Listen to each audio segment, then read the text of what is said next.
to go ahead and get started. If you please stand for the Pledge of Allegiance. I pledge allegiance to the flag of the United States of America and to the republic for which it stands, one nation, under God, indivisible, with liberty and justice for all.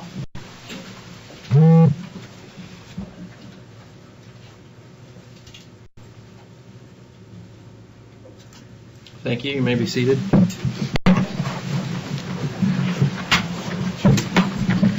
I would entertain a motion to approve the agenda. So moved. And a motion by Ms. Bates. Is there a second? Second. Second by Dr. Ben. All those in favor? Any opposed? All right, board dialogue. I'd like to thank John Krause. I don't know if he's here tonight, but he said he was taking Emerson somewhere. He invited me to a presentation as part of the professional development on Friday on the various drug classifications and all about the drug use problem that is facing the country, and gave a lot of great information to our teachers on signs and symptoms and things to look for in our students. So it's a very, very informative presentation, so if you could deliver my thanks to Mr. Krause. Any other board dialogue? Cheryl, if you'd like to come forward. First of all, I would like to thank all my Jefferson staff, along with the board, here this evening, and for giving us the privilege of introducing our Heartland hero, which you might find a little unusual this evening. I want to tell a little story about a year ago. I was telling Dr. Krause this morning about this time last year when Jefferson was trying to make AYP, and we were very focused. Dr. Krause came in and said, next year you may be adding a dog to your building. And, of course, that wasn't exactly what I wanted to hear. Those of you who've been in schools know that all you think in dogs is playgrounds and coming in the front door, and I'm going to be adding a dog to my building next year. And I thought, she's just got to be kidding me. And, of course, she wasn't kidding. And then I thought, oh, that's okay. I've got miniature horses at my house, and I had just read something on little miniature horses and helping children. And, of course, since that process started with meetings last summer, and of course, she always says, Cheryl, it's not that bad, it's not that bad, it's not that bad. Right? Not that bad, not that bad. And through the process in the last year, with help, we have adopted, the whole building actually has adopted a very good friend of all of ours this year.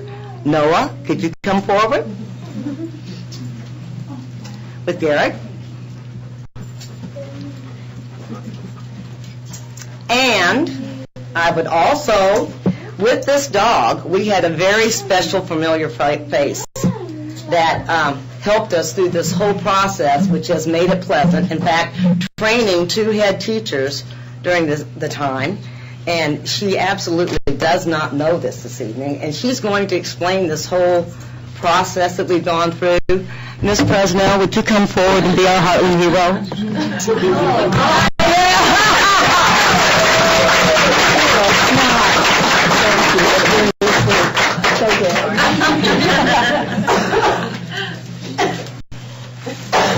Hey, Betty.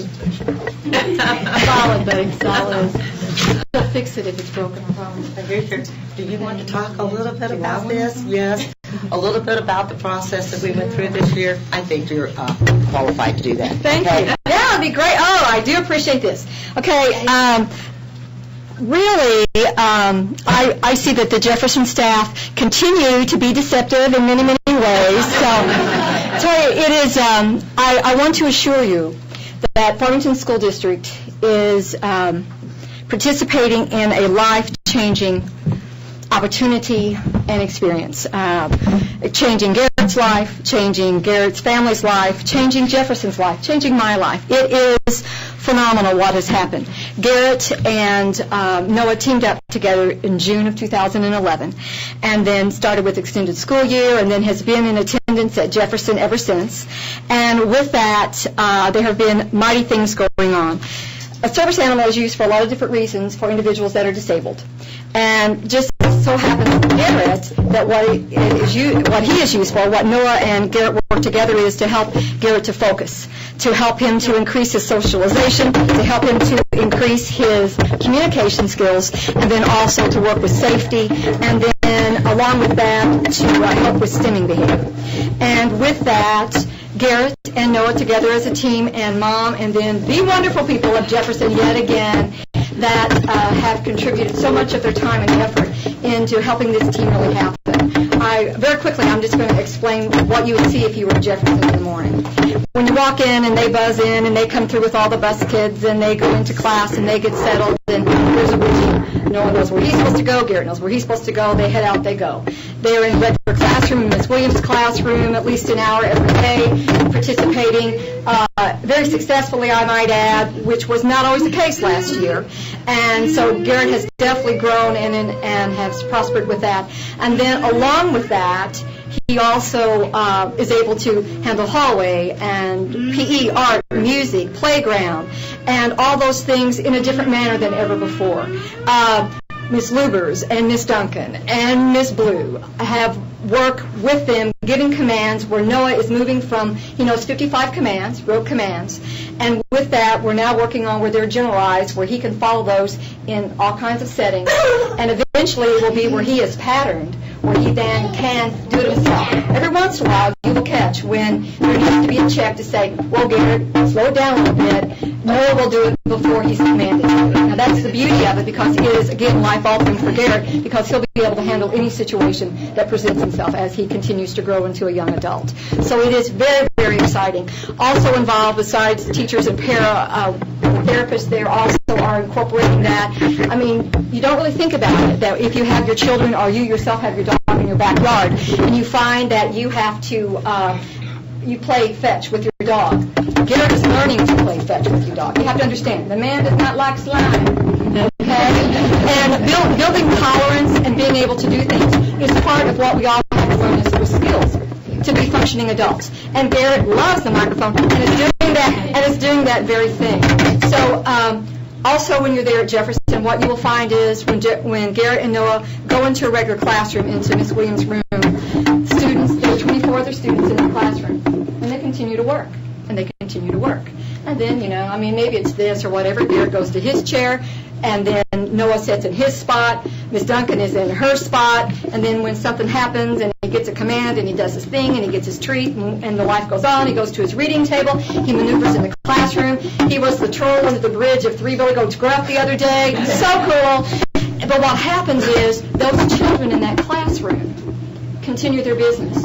They do. When they leave to go somewhere else in the building, what they then do is maybe a couple of them go, Garrett, Noah, see you, bye, and that's it.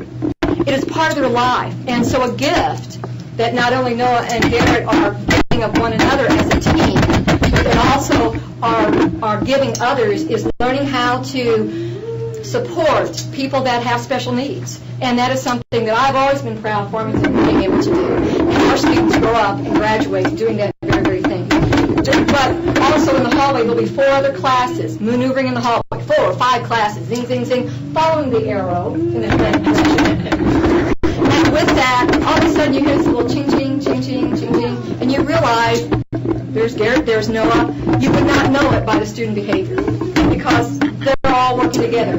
I think if you ask any second grader, and that's the grade level that Garrett participates in at Jefferson, about Noah, they will all say to you, he's working, he's doing his job, we leave him alone.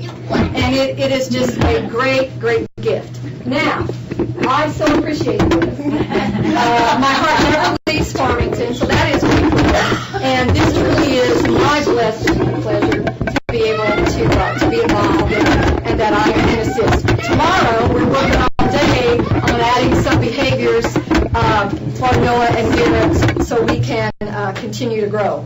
And the growth that will happen in the next years, I think, will be phenomenal. So, again, I appreciate all of you. Thank you very, very much. Thank you very much.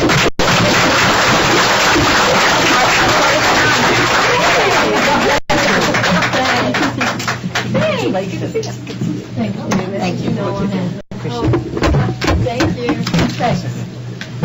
Oh, I love pulling that off. Does that feel good? That feels good? Okay, we'll move on to our featured teacher at Jefferson this month. Again, this was a unanimous decision along with the Heartland Hero from our advisory team that meets every month. This year, I left a little something on the board up there on our article that's last weekend, so timely came in, A Mother Tells of a Complete Town of Angels. And this year we had, as you all know, and I will have trouble talking about this, we had a tragedy that struck our school that nobody ever wants to happen, and I got the phone call late in the evening, and we knew it was bad, or in the evening, and it just went downhill from there for a whole week of being up on the 7th floor of Children's Hospital and taking care of the family and just really just dealing with the best we could in the situation. One teacher came through unbelievably during the whole situation, calmly, helped us all, showed strength. And not only this, but as we looked at an advisory team, she's got 3 children, ages 1.5, a teenager, and a senior in high school. And she is Booster Club chairman and out there at every game that happens along with all this. And we're all going, where does this woman sleep? And hands down again, we said, this who led us all through the tragedy this fall and has been a model for all of us, besides being our PR representative. For how long you've been down there, I have no idea. She thinks Julie Umfley ends up getting this for our help with Title I this year, but actually our featured teacher, hands down, is Candy Huss. You can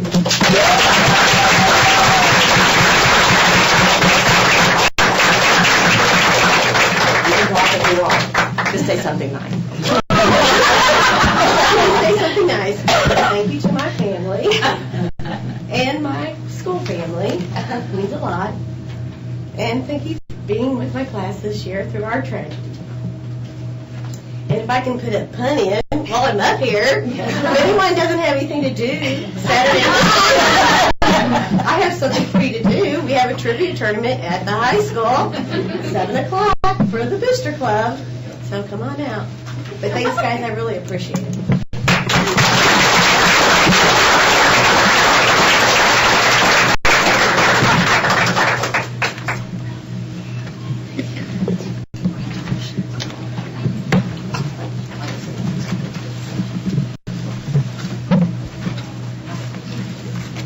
You need to back up. She doesn't realize that she's...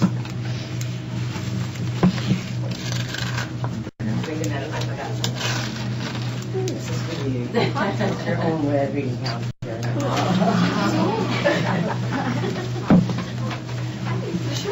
Cheryl, do you want to do the other thing that you're going to Okay, I didn't. Am I supposed to now? Yeah. Okay.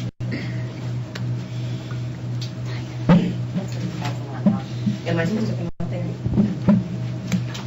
Thank you. I just have to follow along with my directions here. And I love this because, again, Dr. Krause came over today, and I think I got appointed to this because I'm the senior member of the administrative staff. Okay? Is that right, Dr. Krause? Yes. Okay. Thank you very much. Just read, right? Okay. And I'm going to start off with what Dr. Krause came in today with some of the unrest last week during different medias that came out on different medias of Farmington.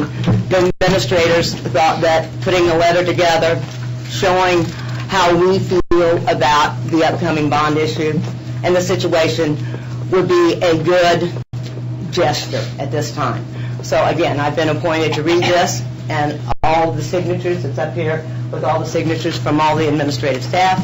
As it says, March 20th, Dear Farmington R7 School Board, as principals in the Farmington School District, we are proud of our district, individual schools, staff, students, and the community. We have each participated over the past fall and winter in one of the most important collaborative ventures of our careers, the planning of the upcoming Proposition Kids bond issue.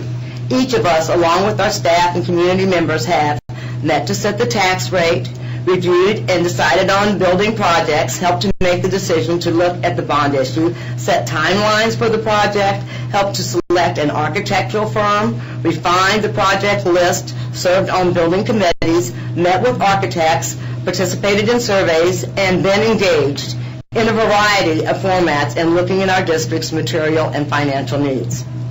An excellent plan has been developed with all of our help. We each see the needs in all of our buildings for repairs and maintenance, as well as for new and repurposed classroom space. Jefferson R7 prides itself on the quality of education we provide for our students. We realize that the quality depends on keeping up to date and moving forward in all areas, and Proposition Kids will allow us to do that. We appreciate the board's courage and leadership in voting to put this important bond issue on the ballot. United, we can do great things for the community of Farmington and for our children. Thank you, and it's signed by all the building administrators of Farmington District. Thank you, Cheryl.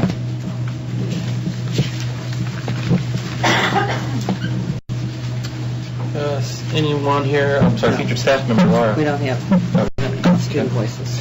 How about student voices, Dr. Winslow?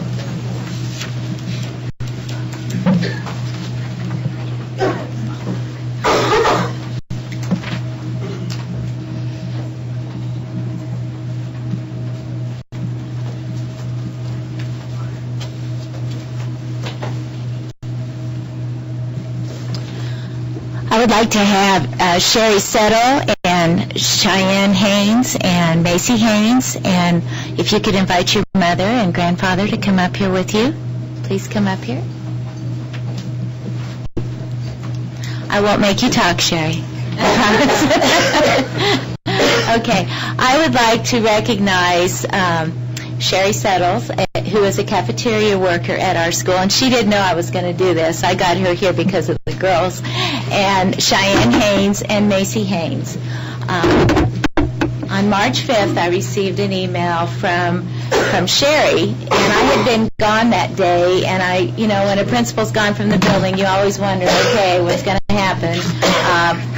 Don't normally get emails from cafeteria helpers, but I did. Here's what she said. I just wanted to share with you something I observed while working the a la carte counter today. There was a young man sitting at a table by himself. After all the kids had gone through the line and were sitting at their own tables eating, Cheyenne Haynes, raise your hand, Cheyenne, we call her Shy, got up from the table and she came over to this young man. She said, you can sit over there with us, and smiled. I am assuming the boy declined because she said, okay, smiled, and walked back to her table. As soon as she sat down, her sister Macy, got up and brought her tray over to the table where the boy was sitting. She sat right next to him and tried talking to him. Not long after, Cheyenne and two other young men followed, and they all sat with him and tried to get him to talk. I never heard him say a word, but he seemed very receptive. I called Macy over to my counter and told her good for you for doing what she did. I am very impressed to see this happen, as there are many negative things I've seen from this counter. I was proud of these students and just wanted to share with you. I felt that was worthy. We try so hard to stop all the bullying, stop all the name-calling, teasing that goes on in the middle school. We can't be everywhere, but it's great to have students like Cheyenne and Macy that help their fellow students out, and to have great workers like Sherry Settles, who takes the time to actually recognize and give us a chance to do something about it. So I congratulate and I thank Cheyenne's mother, Carolyn, for coming. These girls don't learn this all by themselves. It has to come somewhere. It takes a village to raise a child. Thank you very much. Dad over there, too. Oh, Dad? Sorry, where's Dad?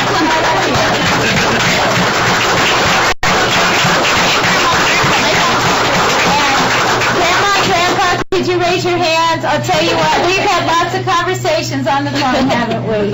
And you need to be proud of these two. So thank you very much. No problem. Thank you. Thank you. And thank you. Thank you so much. Okay, we'd like for you to shake the board members' hands. We'd like for you to shake their hands, starting right then there. Yes. Yes, Congratulations. Oh, Thank you. Thank you so much.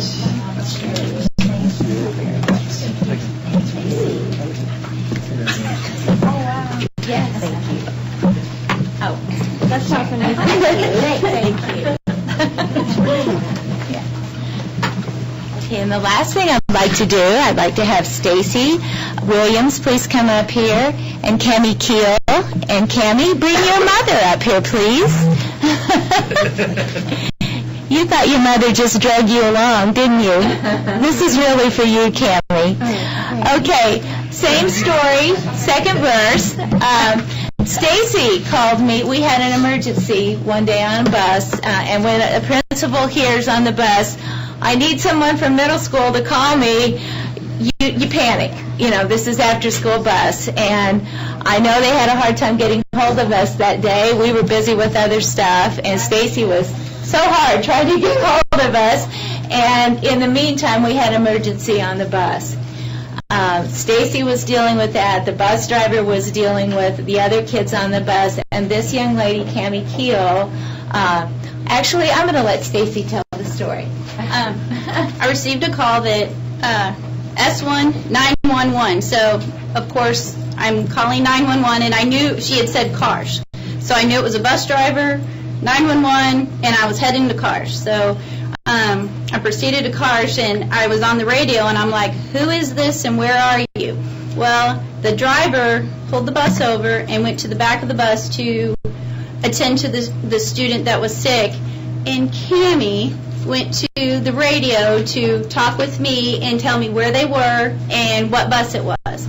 Well, we were having bus evacuation drills that week, and we were telling all these little guys that if there's an emergency, it might happen that an older student will need to come or need to go use the radio, need to know, how to stop the bus. We go through different procedures. But Cammie went to the radio and very calmly, much calmer than what the driver was, and said, told me, Karsh, it was bus 15 and that they were in front of O'Reilly's. So I truly appreciate you taking the initiative. And I know your mom's a bus driver, but still, it takes a lot to go up there and talk on the radio. And as I was flying in the back of the bus, you were still holding the radio. I was watching little kids up front. Yeah, so I mean, it all worked out. But I can't thank you enough for taking the initiative because it was an emergency situation. The driver needed to deal with the student, and you went to the front to get me where I needed to go. So I appreciate that. You did very good. Thank you, sweetie. Again, it takes a village to raise a child. Cammie, thank you. Thank you. We are very proud of you. And thank you for sharing that with us. I appreciate that. I really do. That is good to my heart. So thank you. And if you guys would please shake our board member's hand. Thank you for allowing me to do this. Thank you. Thank you so much. Good job, trainer. Good job.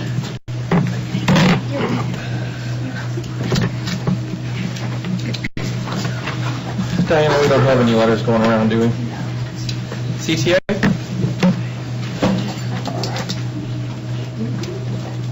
All right, I'll keep this short. I just wanted to mention a couple things. First of all, I want to thank the Doug McDermott, Chamber of Commerce, and the CTA sponsored the forum last week. I had a real good crowd, good turnout, and lots of inquisitive questions and good answers. And so it's going to be tough to choose, I know, but we have some good candidates running this year, and we had a good turnout for that, so appreciate you coming. Also, I wanted to mention next month, April 23rd, we're having a retirement banquet at the high school, and everyone's welcome to attend. We have it's $10 for the meal, except for the retirees; they get to eat free. Board members can come, present, past, and we'll be glad to see you there. We're going to have the jazz band entertaining for us. I think Mr. Backey worked that out. He wanted to go out big, so we appreciate that. So come and celebrate with us as we celebrate with our retirees on April the 23rd. And that's about all I have, so thank you. Thank you, Mr. Berry. Mr. Berry, what time is the retirement dinner? Good question. I think they set it for 6 o'clock.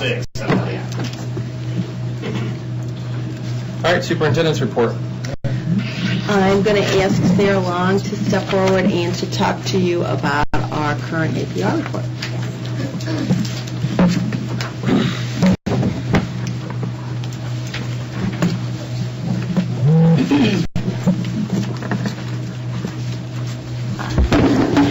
Thank you, Mr. President and board members. I wanted to update you. I think we presented this back in October.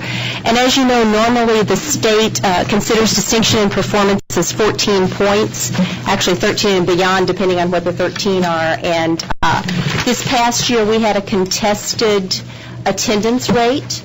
And I did meet with Assistant Commissioner Van Dieven a couple of weeks ago, and we did review the facts. We sent those in to her back in October, and because we had updated some of our attendance figures after the core data report had to be in to change your APR, which is how we get the points for the overall district, they did not change our numbers on the current year's APR. But she is sending a letter to the district that indicates that we do have 14 points.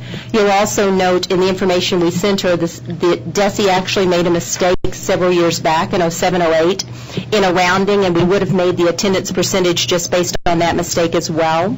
But because we put both of those in a letter and she considered it past the deadline, they did not automatically update it. But our district is setting at 14 points for our APR for this past school year, which shows the hard work of our staff members in working toward our MAP and EOC scores and all the other factors, including graduation rate and the other pieces, career and technical. Be happy to entertain any questions that you might have. Any questions for Sarah? Thank you. Mr. Austin, would you like to come forward? Funny story, Mike. As I was leaving tonight, my daughter, knowing that this is my last school board meeting, she said, "Dad, there's one thing you need to do.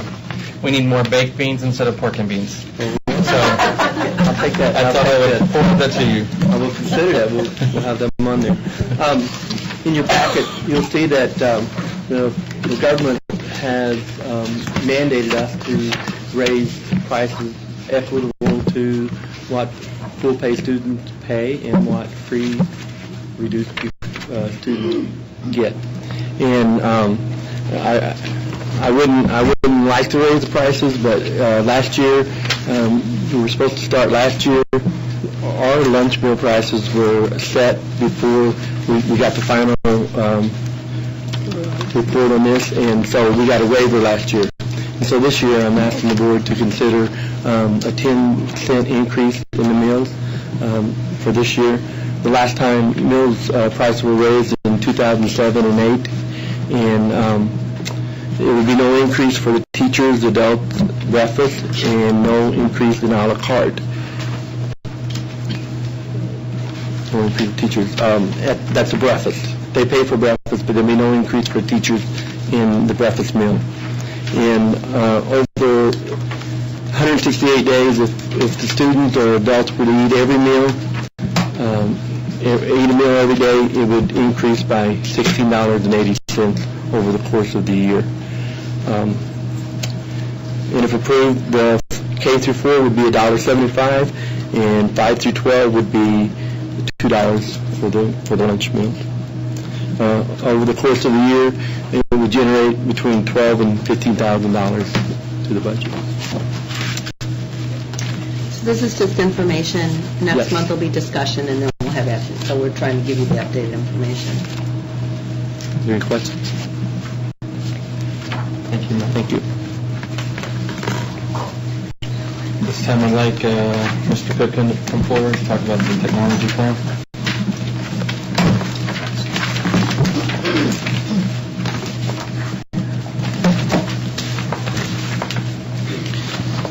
As part of the progress that we're making in the technology department, planning has to be a paramount part of that. You should all have a copy of the long-range planning summary. That is the technical part of our technology planning initiative right now. Bear in mind that it doesn't include the correlation to MSIP standards. That's kind of a different technology plan that we'll be addressing in the future. But I did think it was very important that we have some discussion on this, and I want you to see what the structure of our plan is and what needs to be addressed. So starting with the first goal is to implement a long-range process and plan to address the ongoing use, support, maintenance, and life cycle of district technology and associated systems. I don't think it's new to anyone that we have several systems within this district that are antiquated and old that we have to make some provision for. Well, making provision for the systems is one part of it. Planning so that it doesn't happen again is the second part. So strategy one, in order to accomplish that, is to develop a structured life cycle plan to replace district infrastructure based on a 7-year rule methodology, which is termed as realistic use and life expectancy. That is a standard methodology that is used. Other districts adopt that similar type of methodology in order to rotate systems in and out. After a 7-year period, your infrastructure components, meaning the switches and the routers that connect all the systems together, have reached a point to where their capacity probably is not able to keep up with current requirements and what we need to function. I'll move on to strategy 2. Develop a structured life cycle plan to replace student-accessible computers and devices based on a 5-year rule.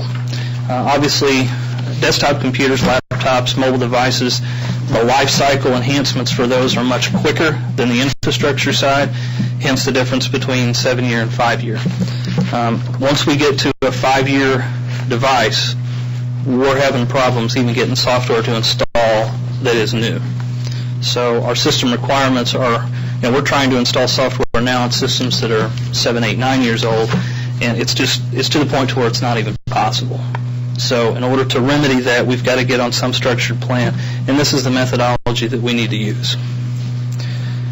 Strategy 3 is to implement an NMS, which is a network management system that proactively measures computer availability, frequency of use. It can remediate system problems and provide reporting to administration. We have computers in a lot of different places within buildings. We have labs that are obviously common accessible areas. We also have classroom pods that consist of 4 machines in a classroom. One thing that we don't know or don't have is the ability to know what's being used, how often is it being used, which makes it difficult to plan and know where to put our focus at. I think we have to have some of that data in order to make intelligent decisions. What is being used? What are our teachers using? Where do we need to put our focus at? This is a system that will provide that kind of data. It gives us reporting. It gives teachers insight into their classrooms as to how kids are using the computers that are there. It gives technical staff insight into how things are used and what problems crop up, what exists, and how can we better troubleshoot and solve issues. Moving on to strategy 4, design district infrastructure to allow for dynamic adaptation to student-owned or staff-owned devices. This is a growing trend, and as the movement for wireless pushes out, I think bringing your own device to a certain extent in a very controlled capacity is going to be necessary. And I think we have to lay the framework now to design the infrastructure and make sure that our purchases are very intelligent and that we get the bang for our buck down the road.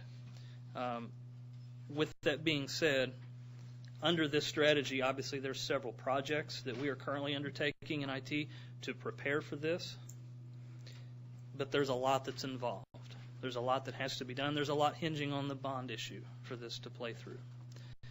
But this is the direction of the future, and this is a strategy that we're implementing at this point. Strategy 5 is cross-implementation of ISTE and SIPA guidelines.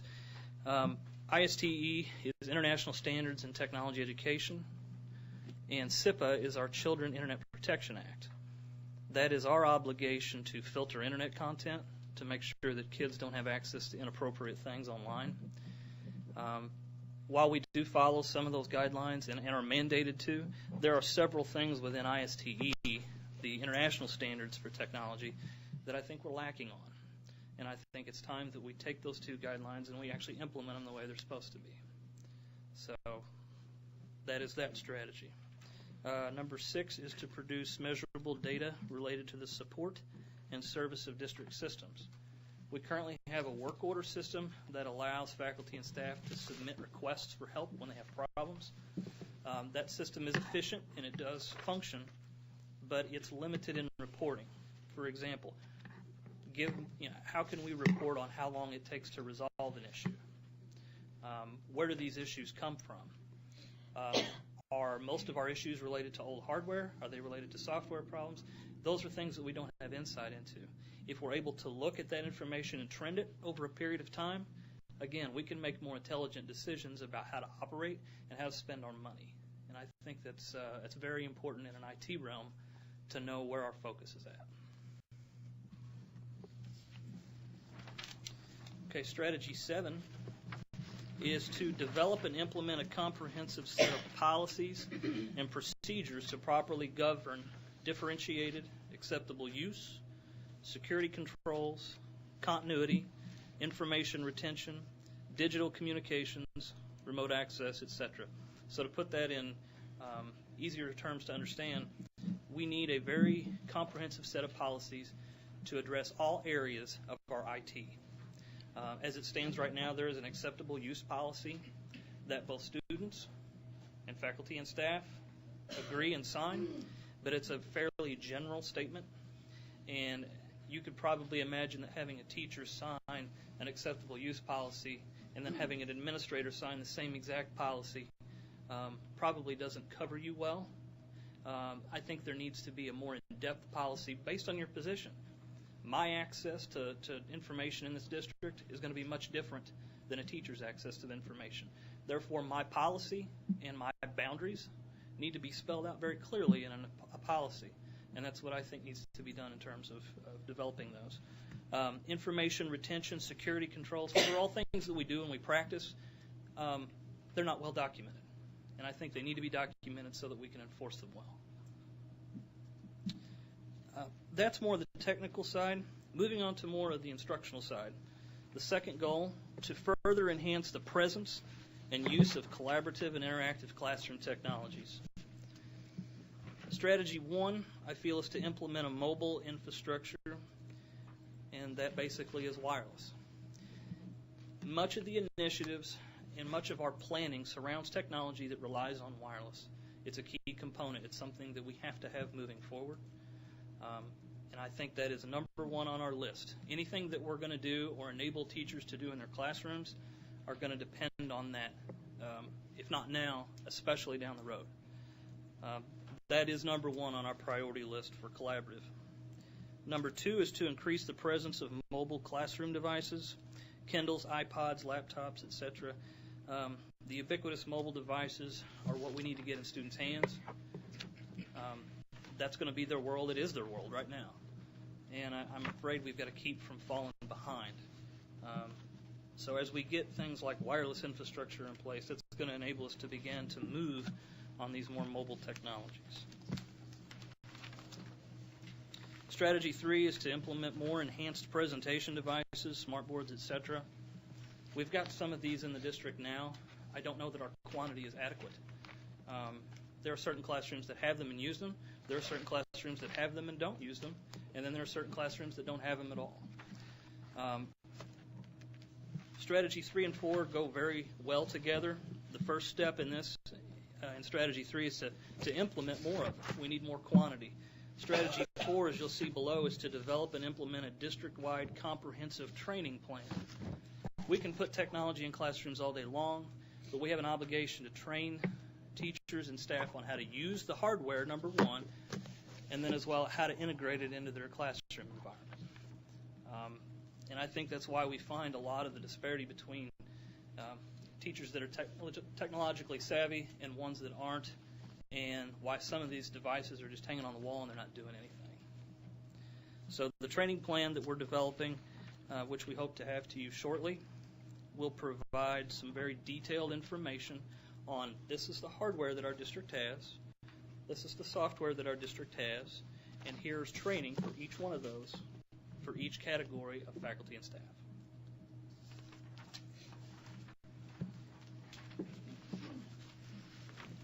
Any questions or anything I can answer on the planning part? I want to point out that I asked Chad to sort of blaze the trail of long-term planning. This is the kind of document and the kind of process that we'll be looking at through facilities and transportation. We wanted to really get started with that early. The policy that you passed didn't require until next year, but the technology issues that we have right now really required us to look at a lot of things and get some kind of a timeline about what we could bite off, how much we could bite off, and in some kind of measurable formats. So I realize this is a lot of information, but it's the beginning of the long-term planning for the departments. Thank you. You want him to, you think there's any question about the survey?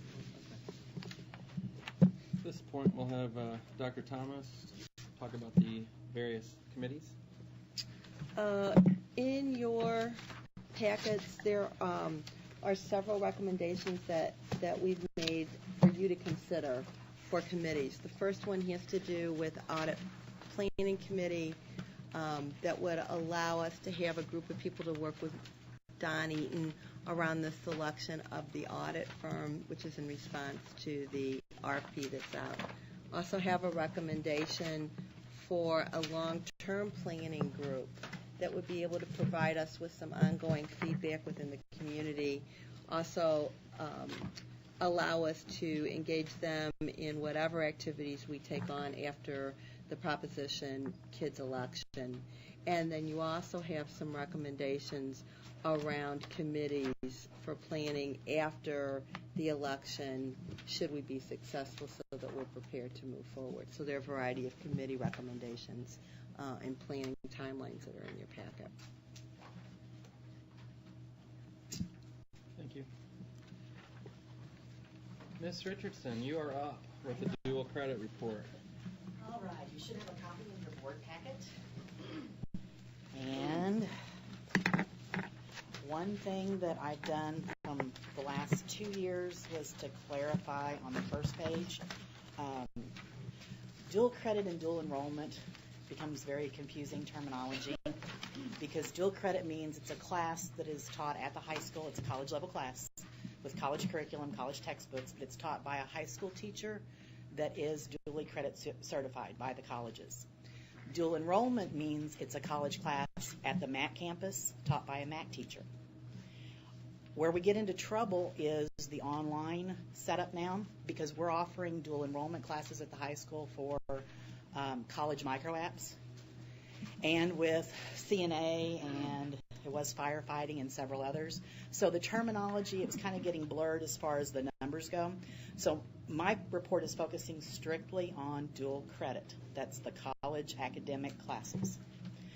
So if you look, the numbers, when I back out all of the dual enrollment numbers for the last 2 years, we went from 650 last year, 649 the year before, to 839 this year. We had a huge jump.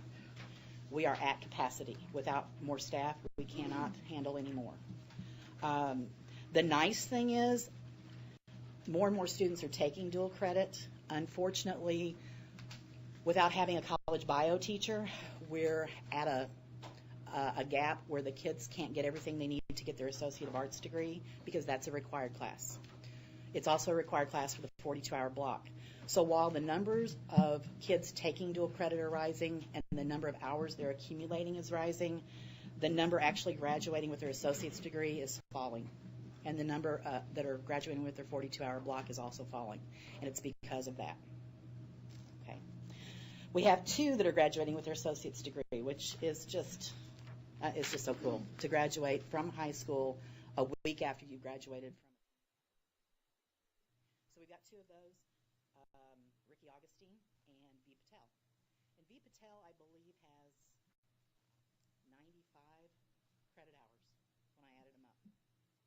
Now, he started taking college classes when he was a freshman, but he was not eligible to take them for college credit. So he's been accumulating the hours even though he hasn't been eligible to actually pay for the tuition and receive the credit. So we have a lot of students like that as well. So again, what we're seeing is ACT scores are rising.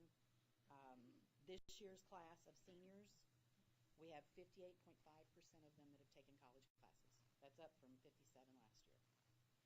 One thing that I'm noticing, it's kind of a sticky problem with the economy the way it is.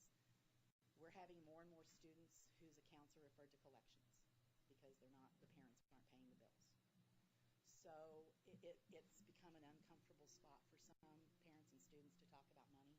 We try to prepare them as much as we can, but the reality sometimes just the cost alone just hits it. So that's why I'm glad that we have those scholarship programs in place for the Career Tech and for the College Now Academic Scholarship, because that is helping a lot of students get through college. One of the things that is beneficial about this, a lot of parents want to wait and have their kids do, go to college on the A+. There are a couple problems with that. Number one is the budgets at the state level. We don't know that those are going to be maintained. But what I always remind the students, I am the mom of a senior in college, and I pay $200 at least for a textbook for one class. And that's what A+ will not pay for. So when you can pay $200 for a class at high school and not have to buy the book, you're saving yourself time and money in the long run. So I think that's what's coming across to these students and to the parents. They're seeing real value for their money, and we as a district are seeing improved test scores. Plus, the kids are really buying into the standardized testing because they know their ACT score really has a direct impact, and so does their Compass score. Any questions? All right.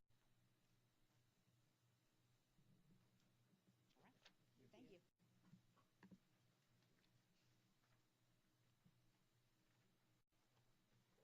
Sarah, would you like to briefly come up and discuss the staffing plan and the new teaching positions?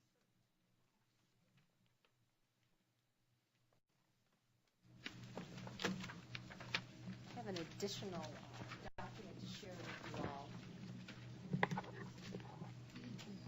I believe we discussed this last month as well, and what you find in your packet is an indication of what we see as potentially additional positions that will be required for next year. We are certain of the first grade position because we already have those kindergarten students in our district. Quite honestly, right now, kindergarten is a little more questionable. We follow our parents as teachers folks. They do a lot of screening of our private and parochial as well as all of our daycares. And then we'll have a kindergarten registration in the next few days, and we'll do an additional screening. So we'll have more concrete numbers a little later in the spring to determine, but we want you to be prepared and approve that position anyway, which would be the additional kindergarten position. One of the things that Chad just spoke about was the need to connect technology to teachers and be sure that teachers know how to use any technology that we do have or that we would be adding. So the other position that you found on your sheet from last month was a .5 technology position, which would be a teaching technology position, someone who makes that link with teachers and training. Then there was also an additional 2 hours of mathematics at the high school, which would be beyond what we currently have in our district, and that's to take care of a statistics class that will be helping us to move toward the Common Core standards. We have done some planning and figured out that we cannot add what we need to into our current algebra, geometry, and algebra 2 to cover the statistics that would be needed, so we would have a semester-long statistics class, which would be added next year at the high school in preparation of all the way up to 2014 when that testing really gets started.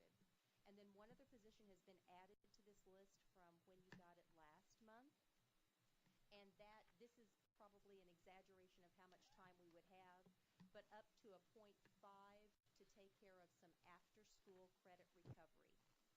We are in a position right now where the state has changed the way that they're going to calculate dropouts, and they're looking at a 4-year cycle for students.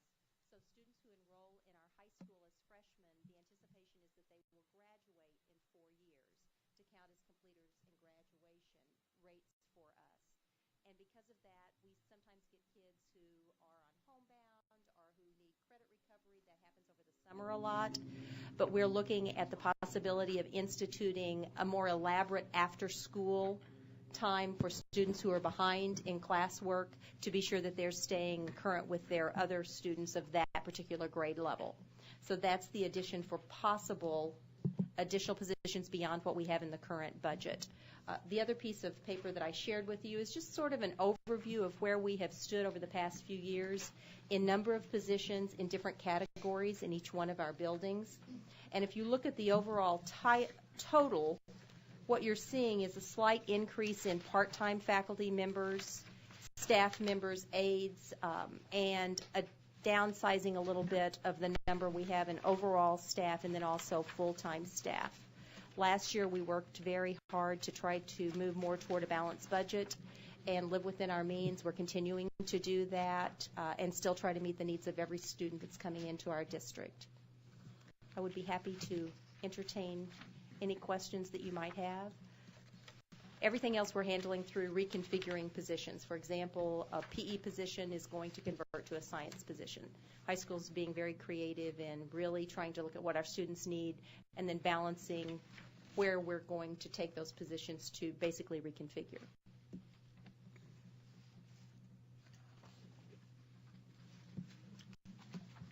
Any questions? Thank you. Thank you for your planning on that, Sarah. All right.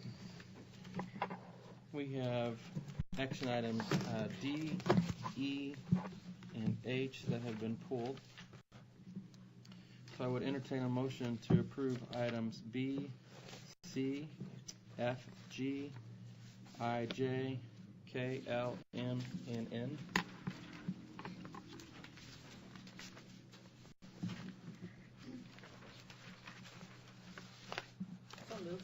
Have a motion by Ms. Bates. Is there a second? Second.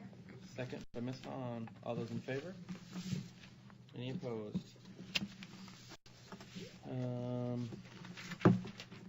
Entertain a motion to approve action items D and E. So moved. Have a motion by Dr. Ben. Is there a second? Second. Second by Jane, and then discussion. Second by Mr. Davis. Sorry, Diane. Yes. Approving the committee, the appointment of the committees. I realize that that's going to be a necessity in the future, in the coming, but the list that you gave us, that doesn't necessarily approve the list of people. Am I right? Well, just the ability, just having and forming a committee. Well, actually, you've got a couple committees. We really need to try to come to a consensus on the names, especially for the audit committee, because the RFP is in, and we need to have people who are going to evaluate that piece and also be able to work with that audit going forward. So the audit committee names that are recommended here, we can look at striking names or other suggestions. Formal invitations have not gone out. I'm looking at proposing these names for the audit committee, and I'd suggest we look first at that one and then at the district planning advisory and kind of deal with them separately. The audit committee really needs to be addressed at this point, because this would be the group of people who would work at evaluating the RFP and bring back a recommendation for auditors for the next time. Did Don select these people, or was it a consensus, or? Natalie brought these to me and asked me to review those. I know three of the people on the committee. Okay.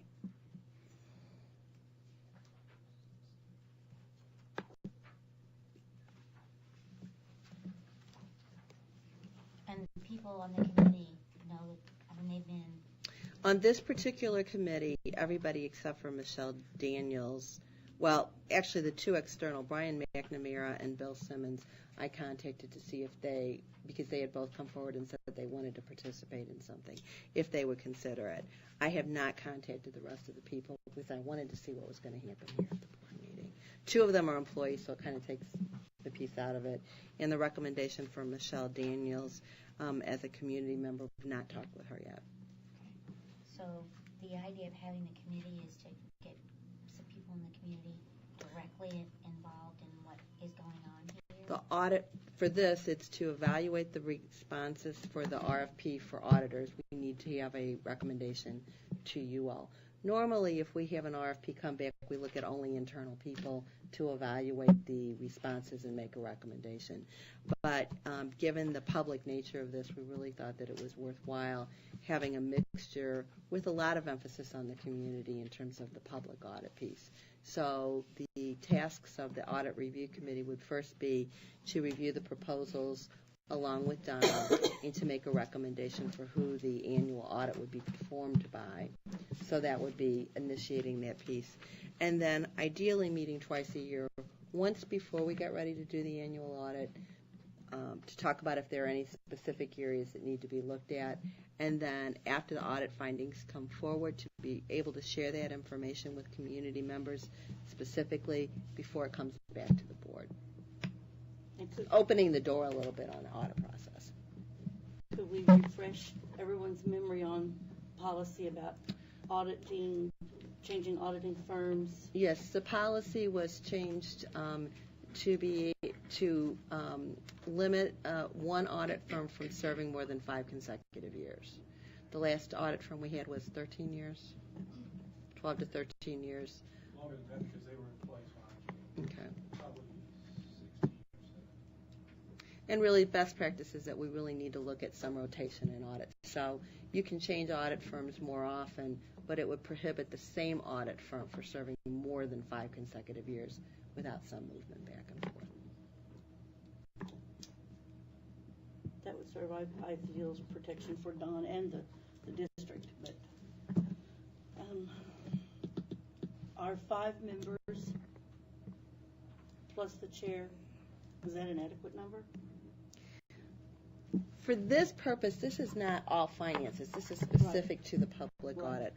I'm concerned if you get a whole lot more members in terms of their comfort level with what's going on and their ability to actually participate in that sense.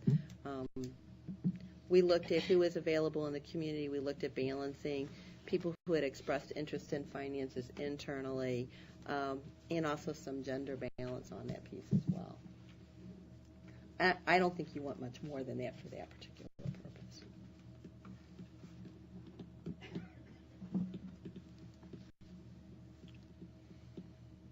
Can these 2 items be separated?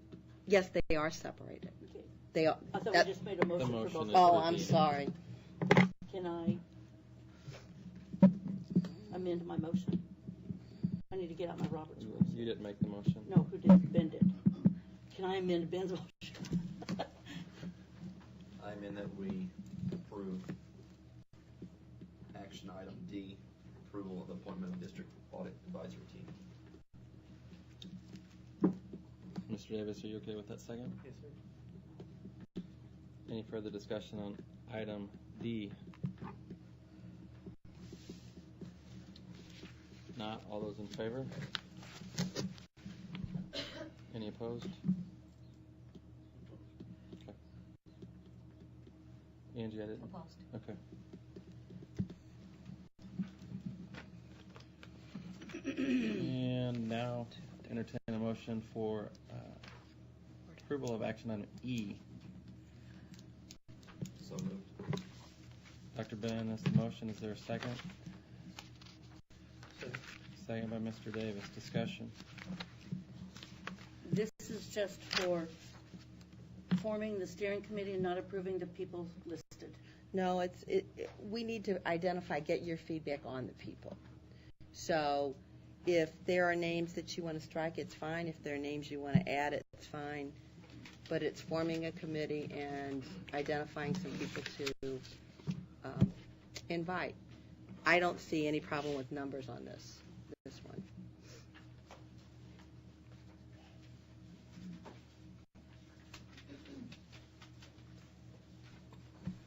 And this committee really is about getting our community involved in district affairs.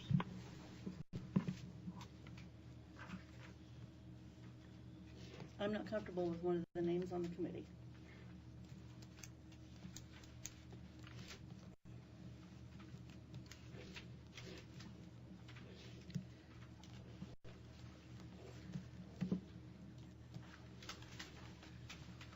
But I know all of the members.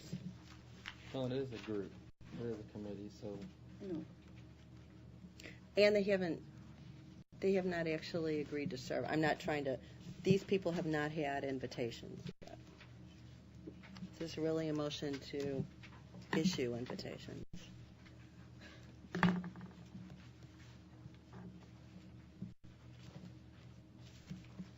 Do you want to add names? Do you want to recommend removing a name?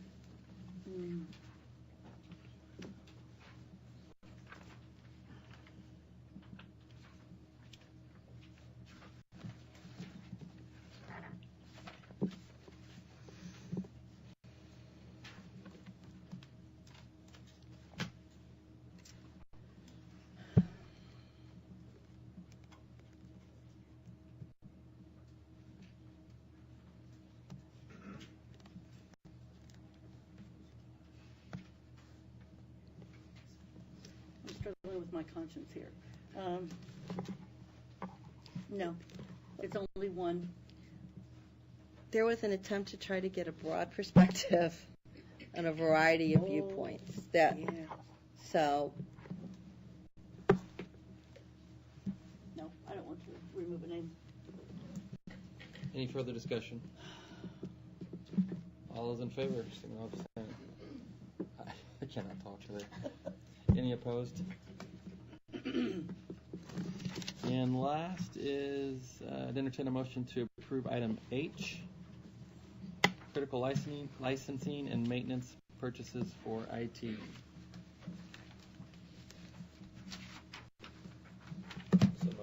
Dr. Ben with the motion. Is there a second?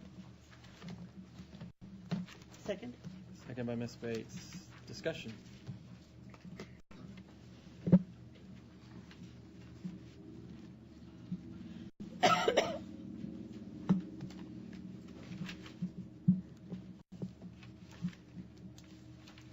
Any discussion on the licensing and maintenance purchases for IT? Could you kind of just go through that, if you don't mind? Sure. Part of that was related to Chad's presentation, and I thought you may have had your questions answered at that point.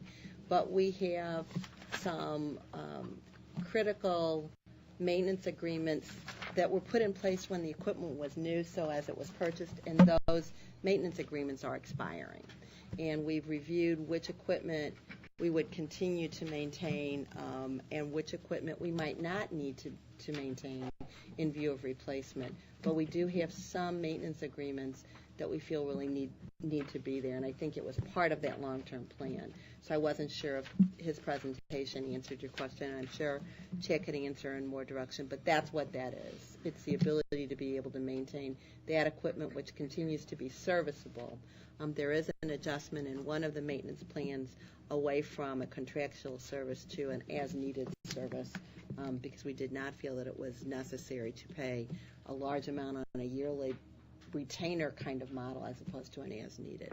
So those were the continuation contracts that you had in place. Chad, are those the EMC support and maintenance agreement and the Microsoft licensing agreement and that UPS system support and maintenance? Are those the things we're talking about right now? Does that help, Howard? Whenever you gave us the list of the quantity of the out-of-service computers and things, it said most are not. Are any of them in the classrooms at all? No. Okay, Surplus. just want to make sure. Purely equipment Okay. that was totally out of service. Good. That's what I want to make sure of. Thank you. And we can't dispose of it unless you declare it surplus, so that's what that was about. Chad, did you want to discuss any of these three pieces of support and maintenance agreements as far as the EMC and? Sure, I can. The EMC option is our backup system. Controls, handles all of the data from the district, and then manages the backups for both systems and servers. When it was purchased, it got bundled with a maintenance agreement, multi-year maintenance agreement. We're just falling off the edge of that is all we're at.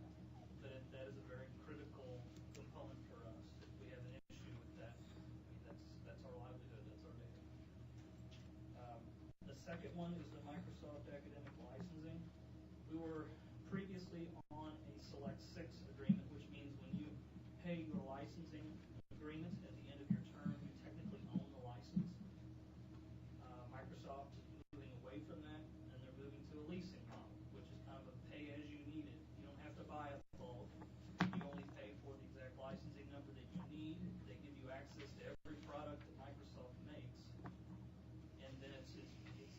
set up as a lease. It's not a true lease, but it's an annual subscription, basically, that gives you access to any software product that Microsoft has.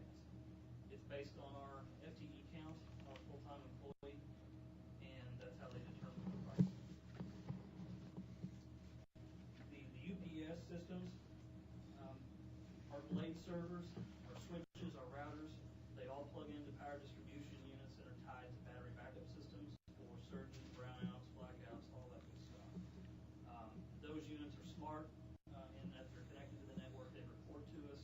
They allow the systems to shut down gracefully if there is a power outage rather than just completely power off and risk corrupting data.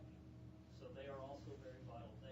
The EMC component that's number one actually ties into one of those power systems that we're building. But again, all that was purchased at the same time, and we're just at the end of the period for maintenance. So action item H is approving those critical IT purchases. Any further discussion? All those in favor? Any opposed? Motion carries. Entertain a motion to adjourn to closed session. We adjourn to closed session for the approval of minutes, discussion of personnel pursuant to 610.021, paragraphs 3 and 13, and any personnel updates. Have a motion. Is there a second? Second. And a second, Diana? Yes. Gray. Yes. Farrington. Sorry. Davis. Yes. Collins. Yes. Payne. And Roethlisberger. All right. Thank you for coming. All board candidates, I wish you the best of luck in the election.